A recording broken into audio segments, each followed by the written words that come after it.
नमो वच्छायाणं नमो लोई सव्यसाहूणं। बोलो शासनिक भगवान महावीर स्वामी की। मूल नायक देवादिदेव 1008 श्री शंभुनाथ भगवान की। परम पूज्य आचार्य गुरुवर श्री विद्यासागर जी महाराज की। आचार्य श्री समय सागर जी महाराज की। अहिंसा परमो धर्म की।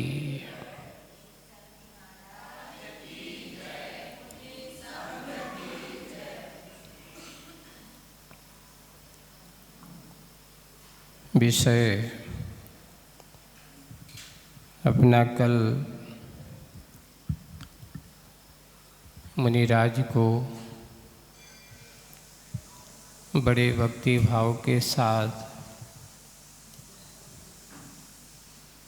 श्रावक धर्म का पालन करते हुए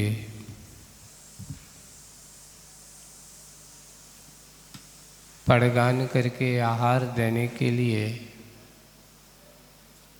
श्रावक ने अपने घर पर मुनिराज को आमंत्रण करता है। आमंत्रण अर्थात पड़गाहन करता है। यहाँ ये जो बात अपनी कल हमने कहा था कि मुनिराज आहार चर्या करते हैं। आहार चर्या करते समय उनके लेने का भी नियम है और श्रावकों के देने के तरीके को भी वो देखा करते हैं। श्रावक को क्योंकि उनके निमित्त से बना कर के ये दोष होते हैं। साधु तो स्वयं उसके लिए तो कोई ज़्यादा उसका तो कुछ है ही नहीं है, करने के लिए कहा ही नहीं है। 40 दोष जो है टालना है, तो ये दोषों का जनक कौन होगा? दोषों को जनक यही श्रावक होगा।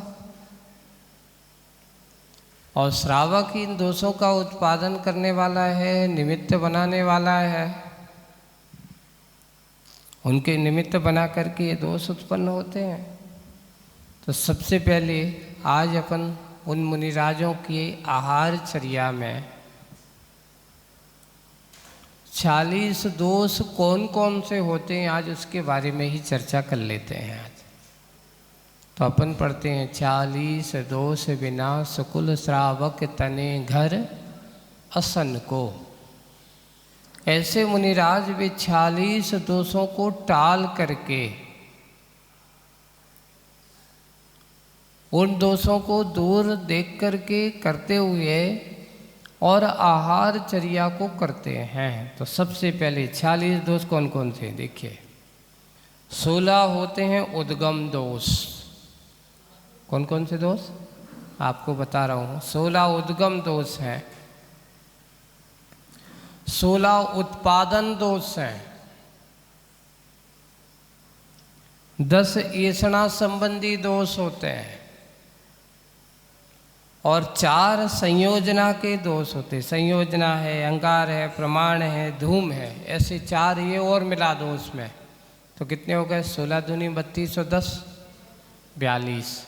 और 4 और दोष हैं। कौन कौन से? संयोजना, अंगार, प्रमाण और धूम। इन सबको जोड़ देते हैं तो कितने दोष हो जाते हैं? ये 40 दोष हैं। इन 40 दोषों को टाल करके मुनिराज क्या करते हैं? आहार देखते हैं। इसमें अपन को आज बहुत सूक्ष्मता से समझना है कि आप लोग कहाँ कहाँ किस प्रकार से कैसी कैसी गलतियाँ हो सकती हैं। और उसके कारण से ये दोष आदि उत्पन्न हो सकते हैं। सबसे पहले 16 उद्गम दोषों को यहाँ बताते हैं अपन। या एक काम करते हैं, पहले अपन उत्पादन दोषों का कथन करते हैं। 16 उत्पादन दोष होते हैं। अभी पहले अपन उत्पादन दोषों की बात करते हैं, उद्गम दोषों को अपन बाद में करते हैं। 16 उत्पादन दोष है। सबसे पहला नाम है धात्री दोष, पहले का नाम है धात्री दोष। क्या मतलब? यहाँ पर अब आप लोग सोचेंगे महाराज आज तो ऐसा होता नहीं है, फिर भी ऐसा हो सकता है। धात्री दोष किसे कहते हैं? धात्री का अर्थ होता है धाय आदि का काम करने वाले। पहले क्या होता था, बड़े बड़े संघ होते थे, श्रावक होते थे। अब कोई आया, महाराज अब वो आहार के समय की बात है, आहार के पहले घर पे चौका लगाया है, ये छोटा बच्चा बड़ा परेशान कर रहा है ना। तो वो क्या हुआ, वो आया और महाराज जी आपके पास हम अपने बच्चे को छोड़ जा रहे हैं।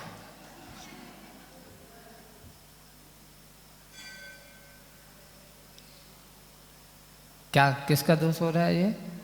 तो वहाँ जैसे धाय के साथ बालक का पोषण संरक्षण जैसे परिवार वाले करते हैं, हमारे घर पे हम काम करना है, आप तो यहाँ बैठे हैं, बच्चा यहीं पर खेलता रहेगा, आप थोड़ी सी निगरानी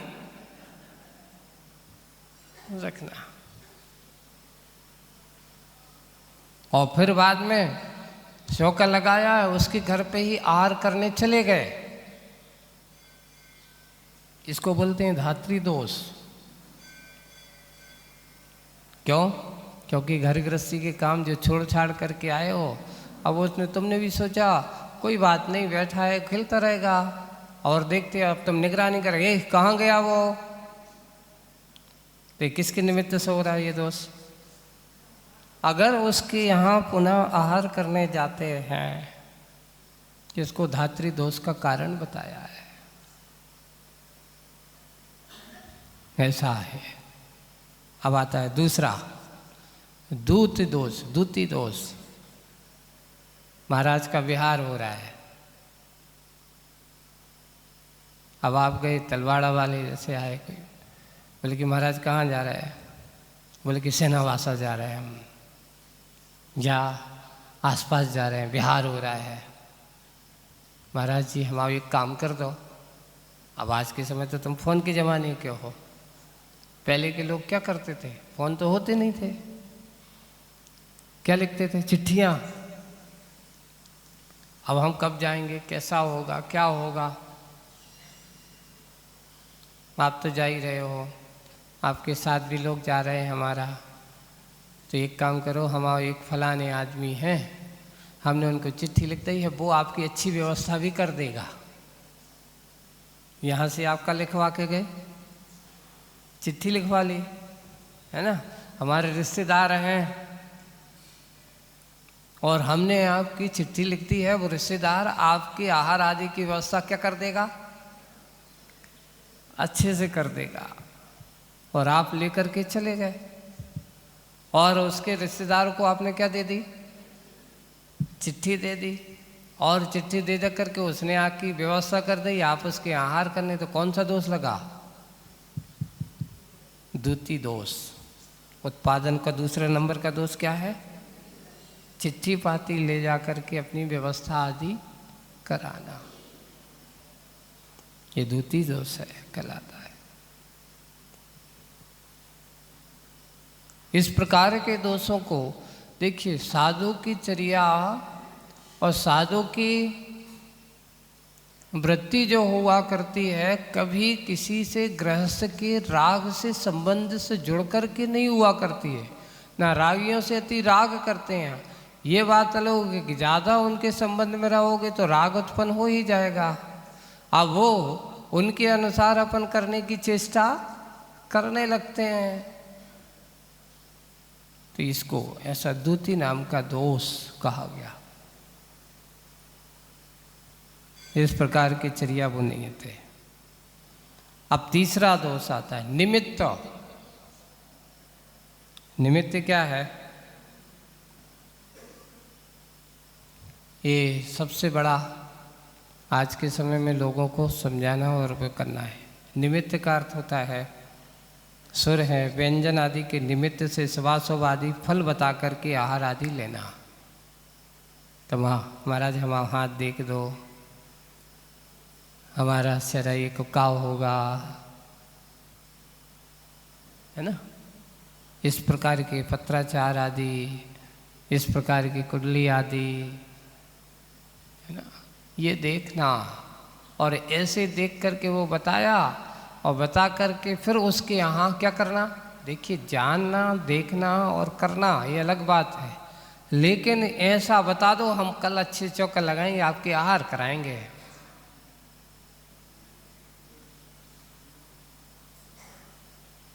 यहाँ दोष किसके हैं? ये 40 दोष आहार संबंधी है।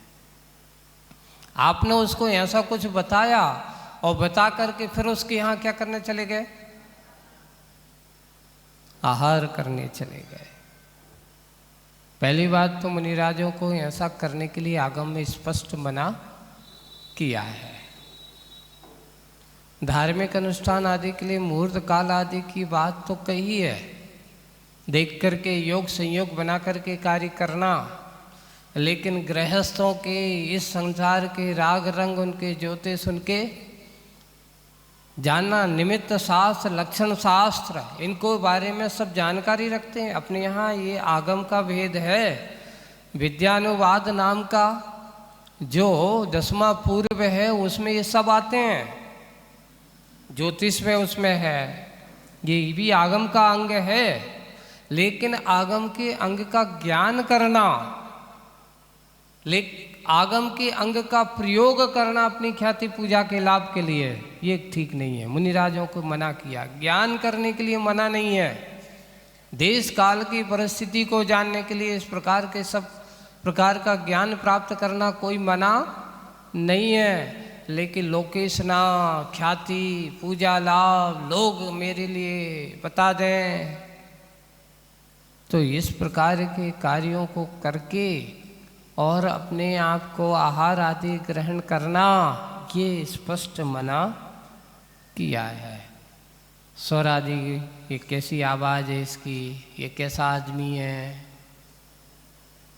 उसके शरीर के देख करके तिल आदि है, निमित्त आदि है, अक्षर अंग वंग पांग आदि देख करके उसके बारे में बताना, ये है कैसा आदमी है। तो ये सब क्या है? स्वर हैं, व्यंजन है, निमित्त आदि, इनसे शुभाशुभ के फल आदि बता करके आहार लेना। ये कि देखियो, अपने यहाँ सबसे बड़ी विशेषता ये है, ज्ञान को कभी भी द्वादशांग के अंतर्गत बहुत सारी विशेषताएं भरी पड़ी हुई हैं। आगम कोई मात्र इतना ही नहीं जितना आप देख रहे हो, इससे भी बड़ा और भी विस्तार है। यहाँ पर आप किस क्षेत्र में, हर क्षेत्र में आपको आगम के सार का रहस्य मिलेगा। ज्योतिष का भी अपने यहाँ 10वां पूर्व जो है, पूरा का पूरा विद्यानुवाद, इसका नाम ही विद्यानुवाद, तंत्र मंत्र यंत्र सब कुछ इसमें। फिर महाराज हैं तो इनको बनाने से क्या मतलब, प्रयोग करने से क्या मतलब? मुनि महाराजों को करने के लिए नहीं कहा। ये प्रतिष्ठा आदि विधान हैं जो कार्य आदि करते हैं, उन प्रतिष्ठा आदि विधानों में करने के लिए कहा है। वो अपने गृहस्थ हैं जो करने वाले हैं, लेकिन मुनिराज अगर इस प्रकार के इस कार्य को करते हैं तो उनकी यह चर्या आगम के अनुकूल नहीं है, मना किया। और ऐसा करके आहार आदि की ग्रहण करना ये तो और ठीक नहीं है। इसलिए निमित्त नाम का दोष उत्पादन में, ये निमित्त दोष कहा गया। इस प्रकार के निमित्त आदि अपने यहाँ एक उदाहरण मिलता है। स्थूल भद्र जो थे, भद्रबाहु आचार्य समय दिगंबर मुनिराज हैं, विद्वान हैं, शैव समच्छा है, जो मात्र बाद में जाकर के वो स्थूल भद्र जिनके माध्यम से श्वेतांबर संप्रदाय का जन्म हुआ, स्थूलभद्र को वो अपने, जैसे अपन आचार्य कुंद कुंद को मानते हैं, वैसे श्वेतांबर संप्रदाय में स्थूलभद्र आचार्य महाराज को ही प्रमुख मानते हैं। अपन कुंद कुंद आमनाय ऐसा लिखते हैं, वहाँ पर भी बोलो स्थूलभद्र आमनाय ऐसा लिखा जाता है।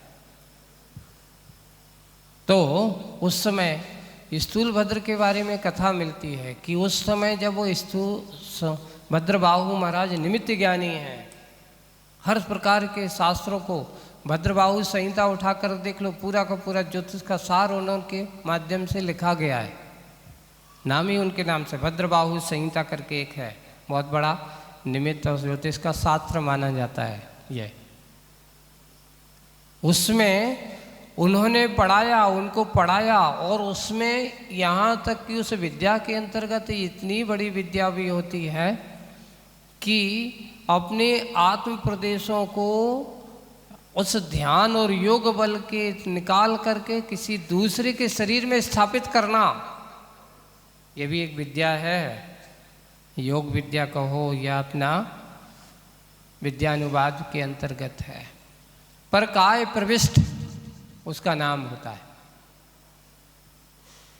उसका नाम है परकाय प्रविष्ट है। ऐसा जब उसको पढ़ाया गया और पढ़ा जाने के बाद स्थूलभद्र ने उस विद्या का प्रयोग किया। आचार्य महाराज ने स्पष्ट कहा, देखो पढ़ने के लिए है, ये करने के लिए, ये हमारे अनुकूल नहीं है। साधु को इस प्रकार की विद्याओं का प्रयोग नहीं करना चाहिए। इस पर पढ़ना क्यों चाहिए? देखो आगम है, विद्यानुवाद आया है, पढ़ने में कोई बाधा नहीं है। स्पष्ट गुरु महाराज ने मना करके रखा। स्थूल भद्रबाहु महाराज ने मना कर दिया, पढ़ाया गया। पर हुआ ये कि इन्होंने पढ़ने के बाद, स्वाध्याय करने के बाद कुछ समय रहा होगा, गुरुजी से कहा, महाराज मैं थोड़ा जा कर के अपना ध्यान स्वाध्याय करना चाहता हूँ। पास में जंगल में रहने वाले, पास में एक गुफा है, वहाँ बैठ कर के मैं कुछ ध्यान करना चाहता हूँ। यहाँ आज्ञा लेकर के चले जाते हैं। अब हुआ ये कि कुछ वो जग गए और जाने के बाद वहाँ ध्यान आदि सामयिक में लीन हो गए। यहाँ उनके परिवार वाले, क्योंकि महाराज ने घर छोड़ा है, घर वालों ने तो महाराज को नहीं छोड़ा है, वो आ गए दर्शन के लिए। सब महाराजों के दर्शन करके, आचार्य महाराज के भी दर्शन करने के बाद अब वो जाकर के पूछते, महाराज स्थूलभद्र महाराज के दर्शन नहीं हुए। तो गुरु महाराज कहते हैं, हाँ आज वो अभी पास में एक, देखो थोड़ी दूर पे जाओ, वहाँ एक गुफा है, और वो कह के गए हैं, क्योंकि बात करके कि वहाँ जा कर के बैठ कर के कुछ ध्यान वगैरह, जा कर के देखो वहाँ ध्यान में बैठा होगा। और वहाँ गए। हुआ ये कि उसी समय जिस गुफा में वो गए, उस गुफा में एक सिंह उसी बैठा होगा, उसका देहावसान हुआ, मरण हो गया। उसकी काया वहां पर पड़ी थी।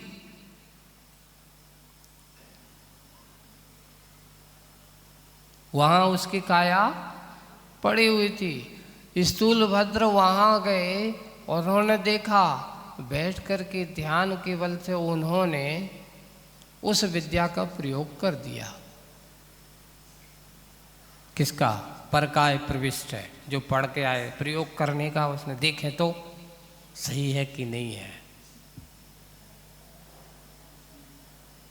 और उन्होंने प्रयोग किया, प्रयोग करके, और वो विद्या के माध्यम से परकाय अपने आत्म प्रदेशों को सिंह की काया में प्रवेश कर गया और करके वहाँ बैठा है जैसा सिंह के शरीर में परकाय प्रयोग। क्योंकि आत्म प्रदेश उसके तो प्रदेश नहीं है, वो उस काय जो टली थी, इसलिए कहा गया संलेखन आदि के समय देह खंडित कर देना। कोई जैसे किसी का मरण हो जाता है तो देह खंडित करने के लिए कहा जाता है, जैसे कोई व्यंतर आदि प्रवेश ना कर जाए, ऐसा लोग घरों में भी करते हैं ना, जैसे रात को रखना है तो कोई थोड़ा सा कट लगा देंगे या अंगूठा बांध देते हैं या कुछ ऐसा कर देते हैं, तो इस प्रकार कर देते हैं वहाँ।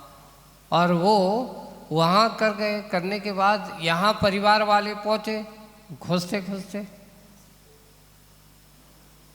वहाँ जाकर के देखते हैं महाराज गुफा में, तो गुरु महाराज जी ने तो यही कहा था।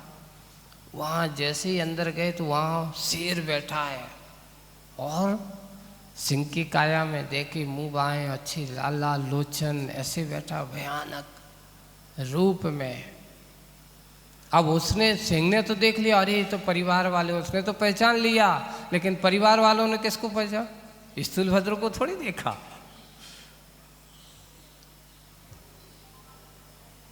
वो तो डर के भागे भागे वहां पर आए, जान बचा करके, भैया अगर सिंह ने आक्रमण कर दिया तो हम तो मर जाएंगे। गुरु महाराज के पास गए और जाते ही गुरु महाराज से कहते, महाराज आपने कहाँ भेजो, हम तो जान बचा के भागे हैं। बोले कि क्या हो गया भाई, क्या हो गया? बोले कि जिस गुफा में आपने कहा वहां जाकर के देखा तो वहां तो भयानक बहुत बड़ा सिंह बैठा है।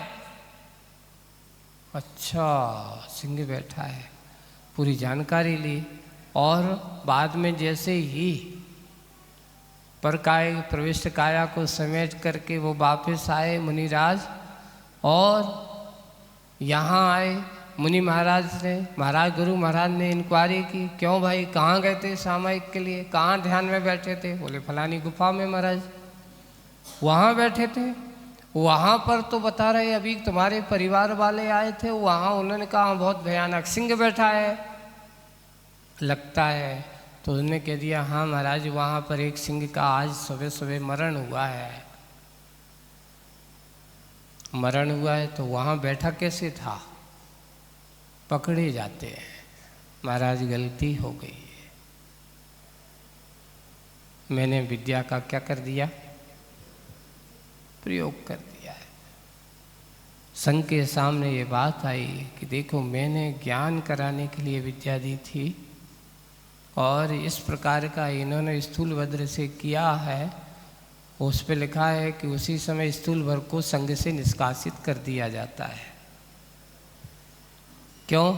क्योंकि ऐसे अपात्र को विद्या देना अब ठीक नहीं है। और गुरु महाराज ने उनको आगे की फिर इस प्रकार का करना है, ये 10वें पूर्व तक है। ये नियम से कहीं ना मोह अपने अंदर के कहीं ना कहीं चाय की बात होती है तो ऐसी विद्याओं का प्रयोग किया जाता है। वो कभी ऐसी विद्याओं का प्रयोग मुनि राजों को नहीं करना चाहिए। और स्थूलभद्र के लिए आचार्य महाराज ने उसी समय संघ के सामने बात रखी और रख कर के उनको क्या कर दिया गया? संघ से भाई इनको अब इस प्रकार के कार्य करने वालों को अब हम संघ में यहाँ पर इनको स्थान नहीं होगा। तो इस प्रकार निमित्त शास्त्र है, ये दोष इस प्रकार के करना, बताना, गृहस्थों को आकर्षित करना, उनके लिए इस प्रकार के करने के लिए मना किया गया है। अब आता है तीसरा, चौथे नंबर का आजीव नाम का उत्पादन दोष। जाति, कुल, शिल्प आदि को बताकर दाता को प्रसन्न करना, मैं फलानी जाति का हूँ। जहाँ गए, भैया तुम कौन हो, है ना? तो वो कहते अरे भैया मैं यहाँ का हूँ, फलाना हूँ, ऐसा। अच्छा तुम भी वही हो? हम भी वही हैं। आप कौन से कुल के? फलाने कुल के हैं। आप भी? अरे मैं भी वही हूँ आदि ऐसा करना। इस प्रकार शिल्प, मेरे पास ऐसी ऐसी कलाएं हैं, मैं ऐसा करता हूँ, मैं ये बनाता हूँ, मेरे पास ये विद्या है, मैं ऐसा कर सकता हूँ आदि आदि बता करके लोगों को क्या करना? आकर्षित करना। और आकर्षित करके वे अच्छे से आपकी भक्ति पूजन करेंगे। महाराज आज हमारे यहाँ हार हो जाए आपके, उसको ऐसा किया और आप उनके यहाँ जा रहे, तो इस प्रकार आजीव है ना, इसको नाम आजीव नाम का उपाधिक दोष ना कहा गया। इस प्रकार दाता आदि को फंसा करके प्रसन्न करना। बनी पक, अब अगला 5वें नंबर का दोष आ रहा है उत्पादन दोषों में। हाँ, दाता के अनुकूल वचन बोल करके, मान लो कोई गलत भी है, महाराज हम सही कह रहे, हाँ सही कह रहे हो तुम तो, ऐसा है।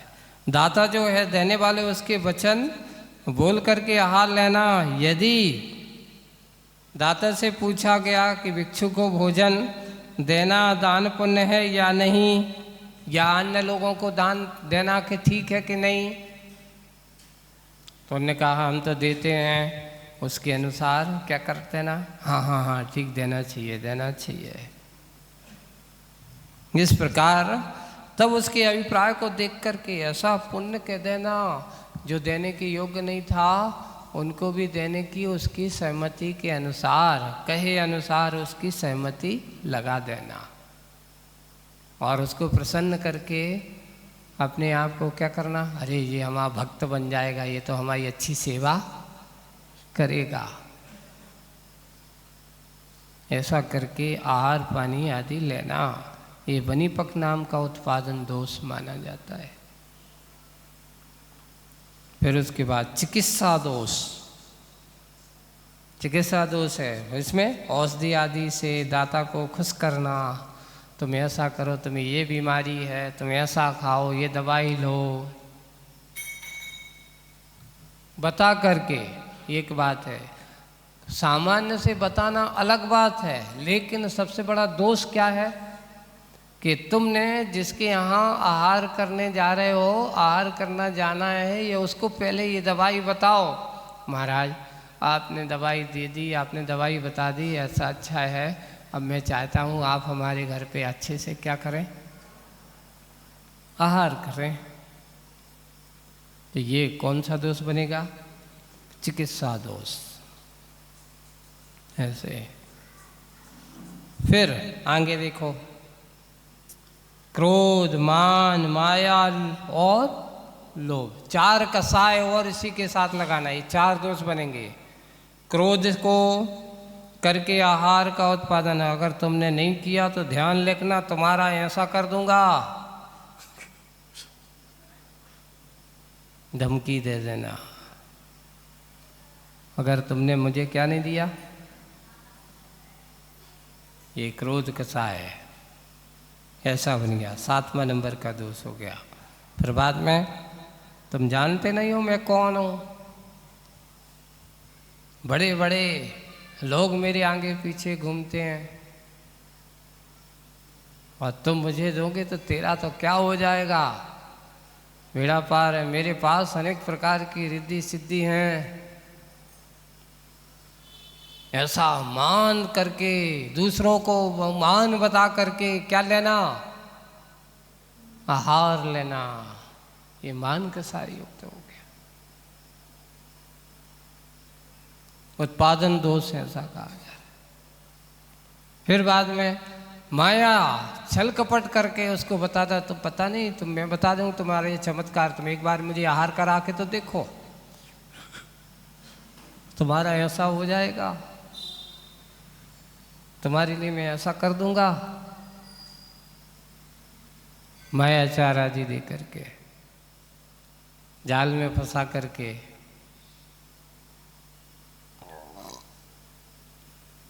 इस प्रकार माया का वो करता हुआ। फिर लोभ दिखा करके आहार लेना, लोभ आदि दे करके उनको, तो ये इस प्रकार ये 4 कसाय मिल जाते हैं, 4 कसायों को लेकर के उनसे यहाँ आहार देना, लेना, करना, ये उत्पादन दोष माने जाते हैं, है ना। अब आ रहे हैं,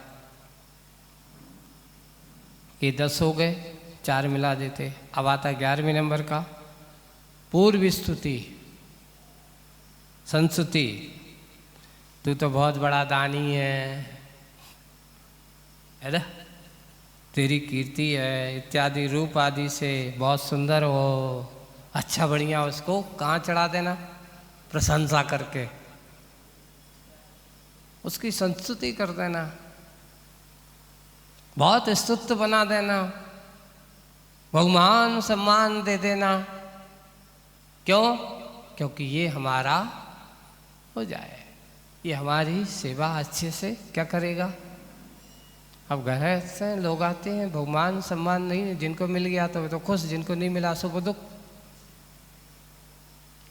हो। ये तो होता है, थोड़ा सा सम्मान हो गया तो वो आदमी कहता वाह ये तो बहुत अच्छे हैं, और जिनको नहीं मिला तो ये तो बहुत खराब है।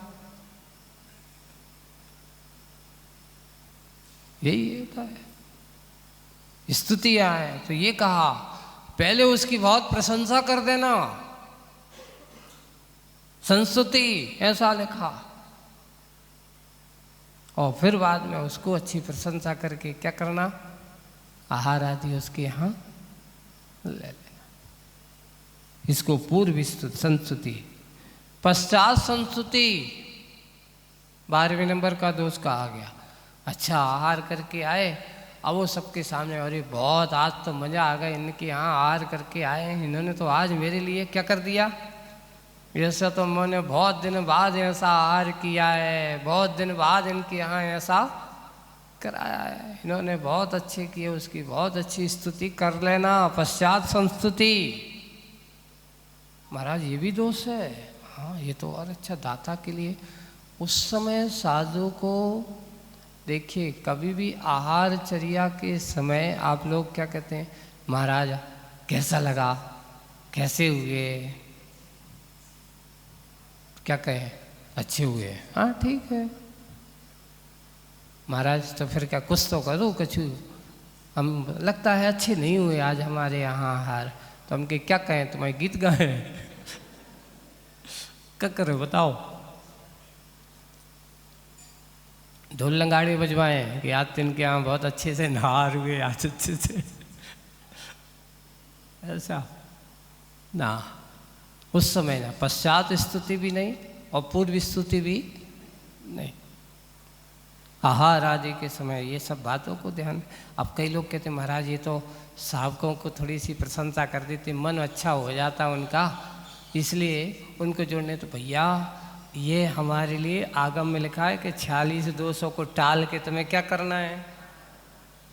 अब आप कहो कि महाराज कैसे आदमी जुड़ेंगे, तो हम क्या करें बताओ, उसको अपनी भक्ति से जुड़ना चाहिए कि प्रशंसा से जुड़ना चाहिए।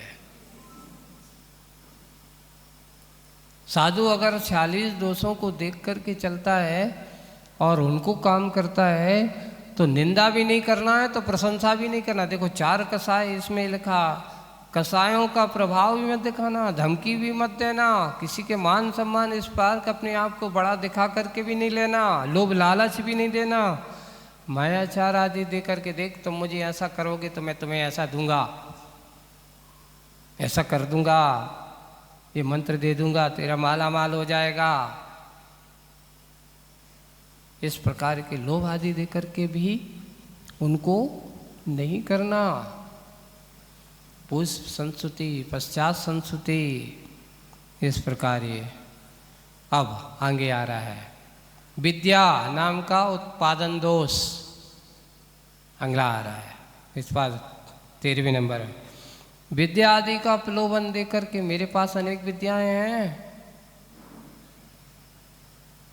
एक विद्या के माध्यम से उसके लिए ऐसा, तुम मुझे ऐसा करो, तुम्हारे लिए विद्या दे दूंगा, तुम ऐसा करना, अपने आप तुम्हारा सब काम हो जाएगा।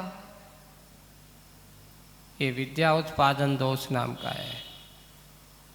और फिर बाद में मंत्र है, अगला 14वें नंबर पर आता है मंत्र नाम का दोष।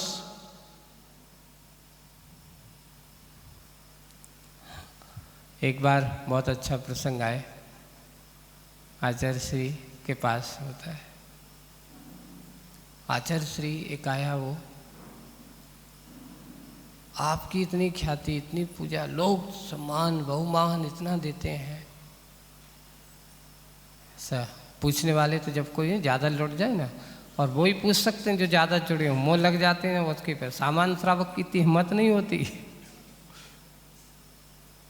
है ना। जो ज़्यादा निकट होते वही संकट होते हैं है ना।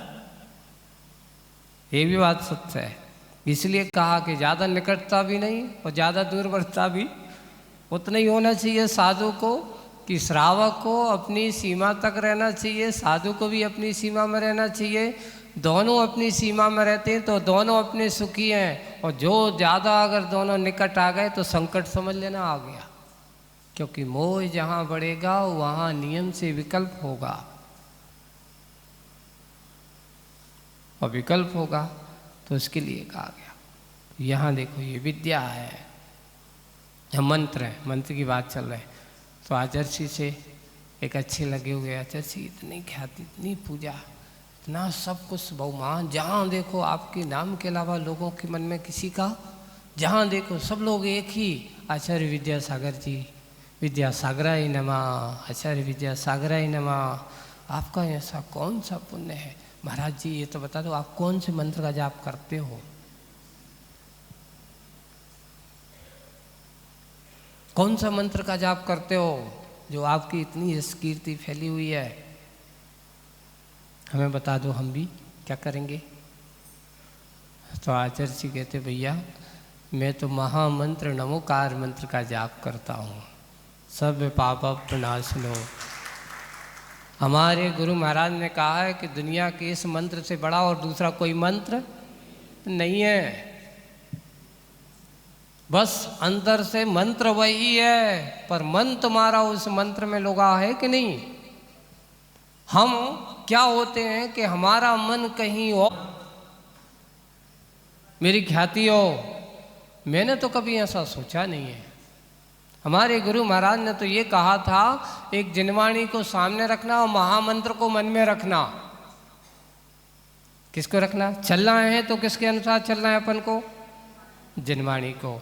ध्यान करना है तो किसका करना, बोले पंच परमेष्ठी को।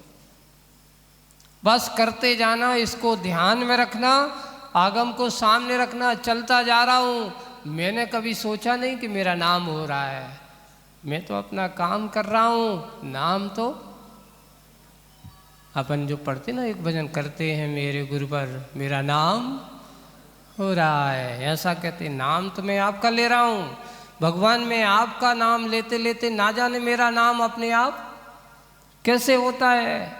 एक बार अच्छे से पंच परमेष्ठी का नाम स्मरण करके तो देखो, तेरा काम और तेरा नाम अपने आप बढ़ता चला जाता है। लेकिन नाम के लिए अगर फेरोगे तो तेरा काम भी नहीं होगा और नाम भी नहीं होगा। मात्र ख्याति के लिए, मेरी प्रशंसा के लिए। अगर आप ऐसा करना चाहते हो तो वो तुम्हारा महामंत्र।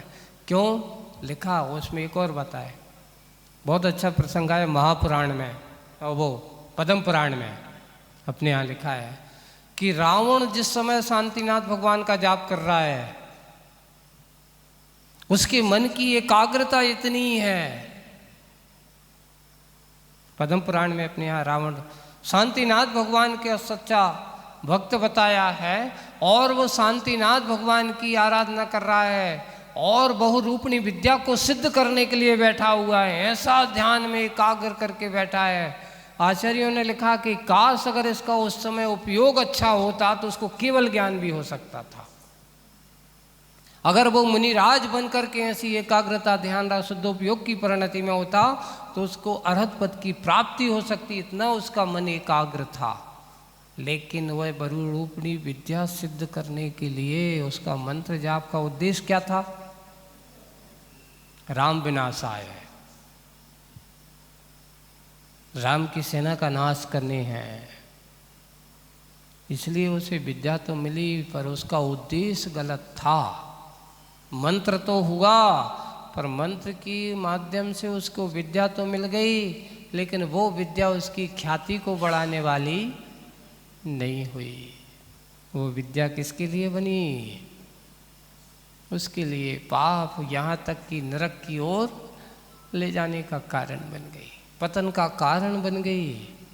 इसलिए मंत्र वही था पर मन अच्छा नहीं था। मन में अगर विचारधाराएं गलत हैं, मन में अगर उसका उद्देश्य गलत है, तो कितना बड़ा मंत्र तुम्हारे हाथ में दे दिया जाए, आपको उस मंत्र से कुछ भी होने वाला नहीं है। इसलिए अपना उद्देश्य अच्छा बना के रखो। सबके कल्याण की भावना रखोगे तो अपना कल्याण होगा।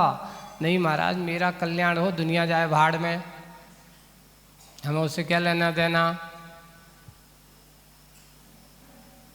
ऐसा अगर अपन सोचते हैं, ये हमारी सबसे बड़ी भूल मानी जाती। इसलिए कभी भी अपने स्वार्थ के लिए मंत्र की सिद्धि नहीं, स्वहित के लिए मंत्र हुआ करता है, पर कीर्ति के लिए नहीं, दूसरों की प्रशंसा के लिए नहीं, दूसरों को वश में करने के लिए नहीं। मंत्र वही है जो अपने मन के विकल्पों को दूर कर दे, उसका नाम मंत्र। और तंत्र किसे कहा गया? जो आपके तन बाहर के राग देश आदि और इस प्रकार के कार्यों को दूर कर दे, उसका नाम है तंत्र। इसलिए कि मंत्र और तंत्र ऐसा कहा गया, ये सूत्र आदि के लिए ऐसा कहा। हम अपने आप को मन से भी, तो यहाँ मंत्र का प्रलोभन दे करके मैं तुम्हें फलाना मंत्र दे दूंगा, तेरे पैसे का अंबाल लग जाएगा, तेरी यहाँ धन संपत्ति बढ़ जाएगी। अरे व्यक्ति को कितना ही अगर पुण्य कर उदय हो तो बिना मंत्र फैले भी संपत्ति बढ़ती है, और पाप का हृदय में तो मंत्र नहीं, महामंत्र कितने ही मंत्र फेरते रहो। बस हमारा मंत्र फेरने का उद्देश्य आत्महित होना चाहिए, कल्याण होना चाहिए। मैं इतना जाप करूँगा, इतने भगवान के मंत्र का जाप करना हो, बस मंत्र का उद्देश्य हमारा। कोई भी हम जाप करते हैं उसका अर्थ कभी ख्याति पूजा लाभ धन संपत्ति काम भोगाकांक्षा मत रखना। अगर हम ख्याति पूजा लाभ भोगाकांक्षा की दृष्टि को रख करके मंत्र का जाप करते हैं, वो मंत्र आपके लिए सुखकारी नहीं हो सकता। इसलिए महामंत्र न जपते हैं, कोई कामना नहीं, भावना होना चाहिए सिर्फ मुझे भी भगवान आप जैसी सुख की प्राप्ति हो, मुझे संसार सुख की कामना नहीं करना। हाँ, कामना करना मंत्र को फेरना, तो बस इस प्रकार की कामना कर, मुझे संसार की कामना नहीं, मुझे तो अपने आत्म कल्याण की भावना है। उसको कामना नहीं कहा जाता, उसको भावना कहा जाता है। तो इस प्रकार उत्पादन दोष में 15वें नंबर 14वें नंबर का दोष है मंत्र दोष। किसी को मंत्र का प्रलोभन दे देना, और उसके बाद आहार आदि का क्या करना ऐसा। और उसके बाद अब आता है 15वें नंबर चूर्ण दोष। ऐसी अब वो आ गया, जैसे आज के समय में बहुत लोगों के एक अंजन लगा दूंगा तुम्हारी सब कुछ दिखेगा, जैसे अपन लोग क्या कहते हैं, कजली भी बोलते हैं, या अंजन एक वो होता है। मेरे पास एक ऐसा चूर्ण है कि जैसे अंजन चोर के पास एक विद्या थी ना, वो आंखों में अंजन लगा देता था तो वो सबको देखता था, उसको कोई नहीं देखता। अपने यहाँ अंजन चोर की कथा आती है, और उसके लिए इस प्रकार की विद्या है, मैंने ऐसा चूर्ण बनवाया है कि जहाँ भी जाओगे तो आपको क्या है, कोई देख करके आप सबको देखोगे पर तुम्हें कोई नहीं देखेगा। जब तक एक तुम्हारा असर आंखों पर लगा रहेगा तब तक। तो ऐसा अंजन आदि इस प्रकार का चूर्ण है, और भी ऐसा चूर्ण है इसको खाने से तुम्हारे ये हो जाएंगे, वो हो जाएगा, तुम बहुत बलिष्ठ हो जाओगे। इस प्रकार का प्रलोभन दे करके, ऐसा चूर्ण आदि दे करके क्या करना, आहार आदि को ग्रहण करना, इस चूर्ण नाम का दोष उत्पादन दोष माना जाता है। ऐसे गृहस्थों में, महाराज हम लोग तो गृहस्थ लोग हैं, अगर कोई ऐसा दे दे तो हम लोग तो बड़ा सौभाग्य समझते, बहुत अच्छा हो जाता है। बंधु तुम तो सौभाग्य समझते हो अगर तुम्हारे लिए ये, क्योंकि तुम्हें तो पता नहीं है, जो मुनिराज होते हैं उनको इस प्रकार के दोष आदि लगते हैं आहार को निमित्त बना करके।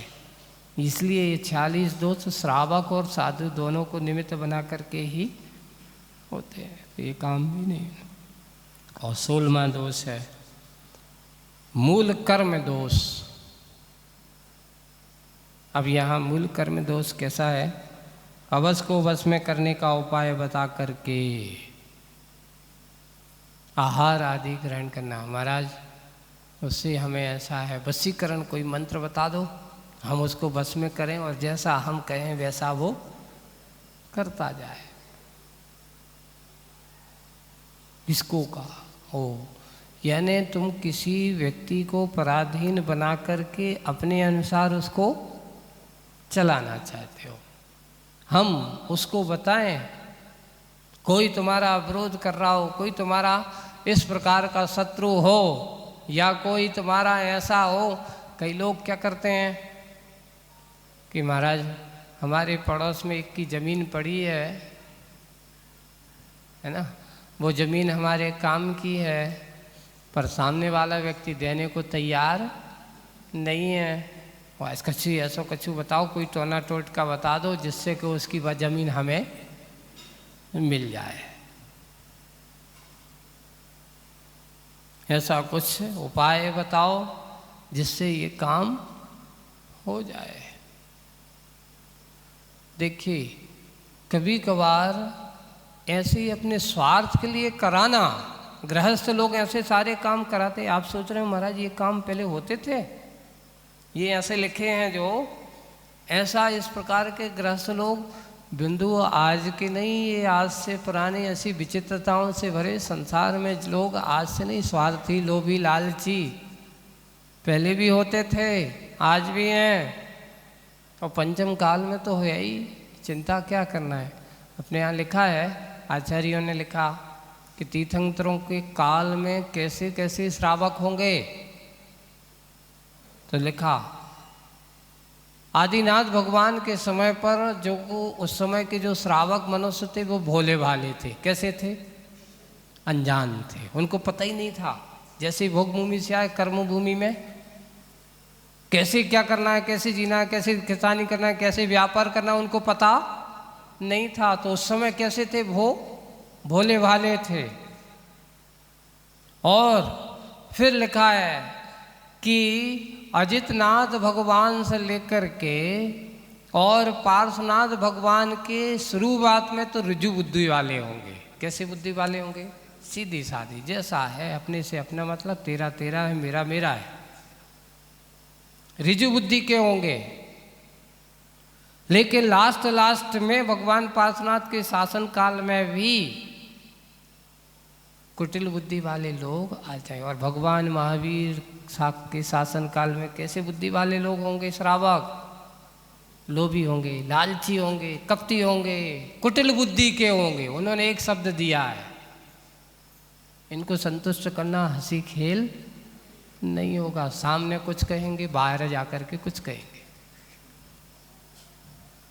और देख भी रहे हैं, होगा नहीं देख रहा है? सामने बात कुछ होती, पीठ वहां से जाने, नहीं जैसा जो कहा है वही होगा ना। अगर थोड़ा सा भी हो तो कुटिल बुद्धि वाले होंगे। तो भगवान महावीर स्वामी के शासन काल के बारे में लिखा है आगम में कि कैसे होंगे बुद्धि।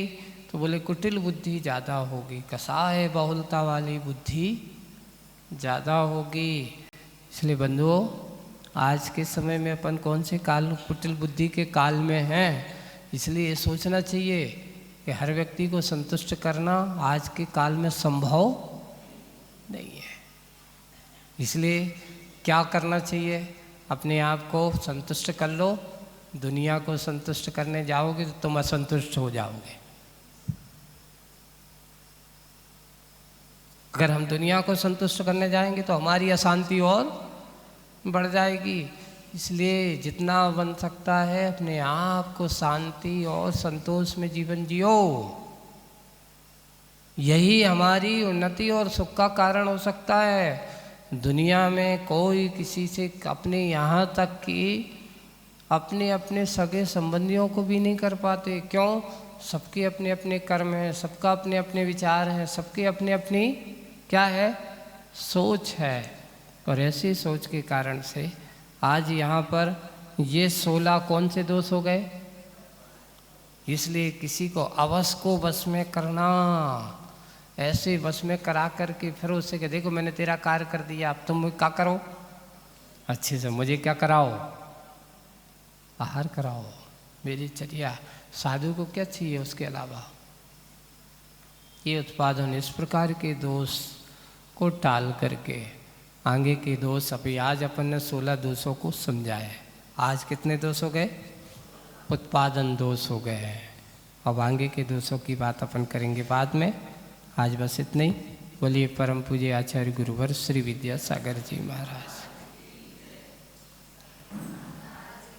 कल का कार्यक्रम अपना प्रातःकाल जो है ठीक 6:30 बजे शांति धारा यहाँ पर होगी और यहाँ से श्री जी को